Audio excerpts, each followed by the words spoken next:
microphone's job is to take in audio and send it over to the Raspberry Pi. It doesn't do much else except pick up on music and vocal commands.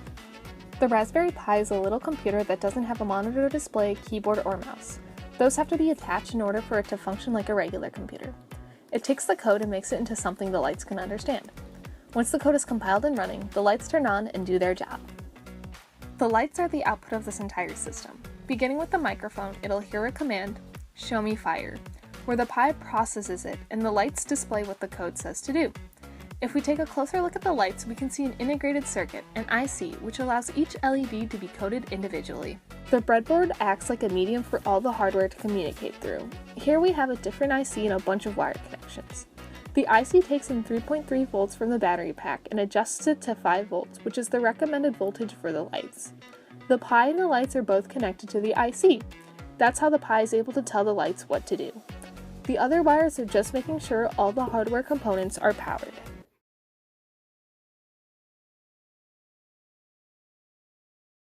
My favorite part of the project was seeing how the lights would interact with the code and just debugging. It was really stressful, but it was also really fun at the same time.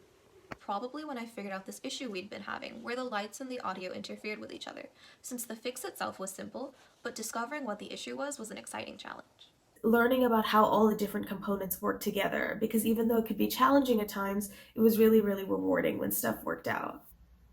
My favorite part of this project was being able to use my own creativity to be able to program different light patterns in Python. With this project, we started with the basics, making sure that everyone knew how to use Python by writing a program that could display weather information from an API. Then we shipped out the hardware, even to people who weren't on campus. We wrote some simple tests to figure out how to control the lights with the software tools that we had, creating different themes and moods with the lights by changing the color and timing. Then we combined the two basic parts, writing weather display programs that use the lights to communicate the weather information instead of text. At that point, we had two complex parts left, the voice control and the music reaction. We split into groups and worked on these two tasks in parallel, then combined them in the end to make the finished device. At first, one of our challenges was getting parts shipped to international members, since some of the suppliers we were using didn't have the capability to ship internationally. We eventually figured that out by having the parts shipped to the university, and then shipping from the university to the students that needed the parts, so that ended up working out okay. We did have some unexpected challenges shipping domestically though. During our initial shipping portion, when we all got our first round of parts, I had to order my parts from Amazon not once, not twice, but 3 times, because they got lost in shipping the first 2 times, which was pretty annoying. Another random issue we ran into was as we were moving to and from campus, our internet addresses changed, which meant our remote access to our Pis had to be reconfigured. This turned out to be a challenge for anyone who didn't have the correct hardware to reset that up whenever needed. One of my biggest challenges with this project was when I moved from California, where I worked in the fall, to Illinois.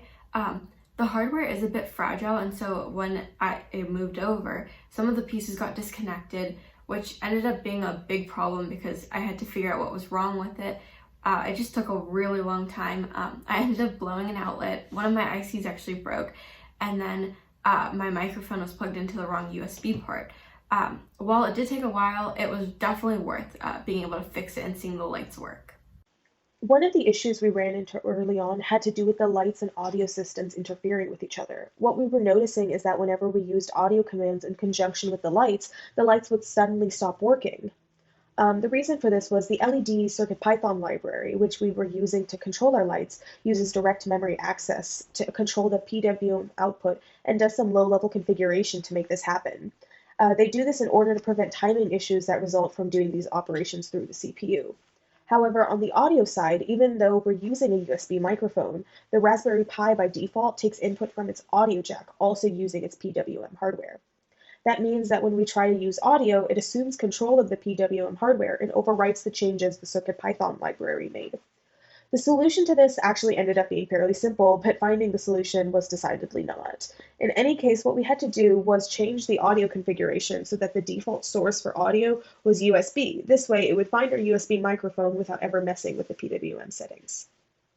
An issue I had with the project itself was coding. I was very new to Python, and getting used to the syntax was very weird to me. It took some time, but I was able to grasp it after a while and do some really cool things with it.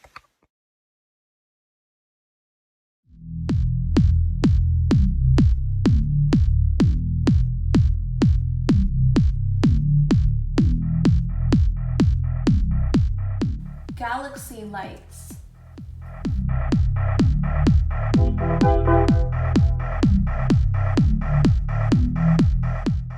Show me some fire.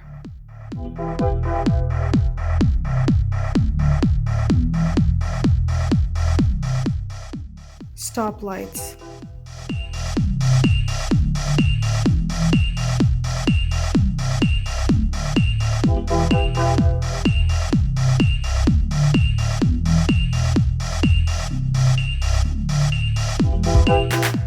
What is the weather today?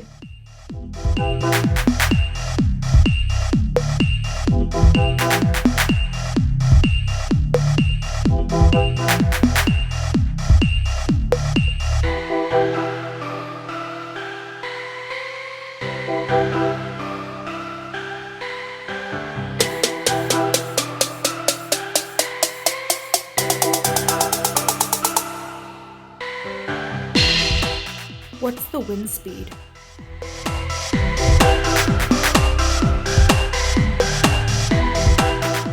Will it rain today?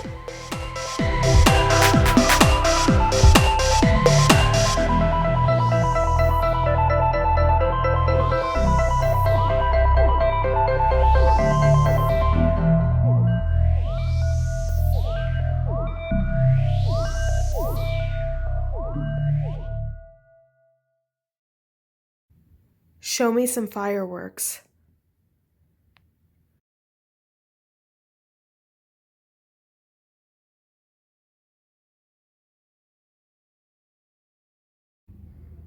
Stoplights.